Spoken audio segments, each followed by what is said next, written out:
Dallas Mavericks. Looks like a job for The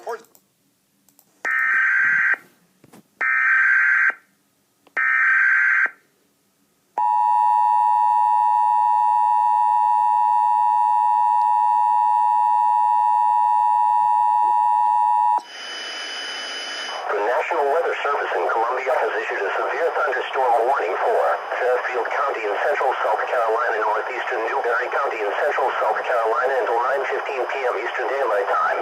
At 8:23 p.m. Eastern Daylight Time, National Weather Service Doppler radar indicated a severe thunderstorm capable of producing golf ball-size hail and destructive winds in excess of 70 miles per hour.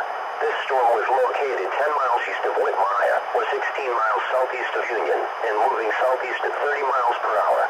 Some communities in the warning area include Winsboro and Whitmire report large hail, damaging winds and flooding to your county sheriff, or use www.facebook.com/NewsColumbia and email caews@noaa.gov to relay severe weather reports.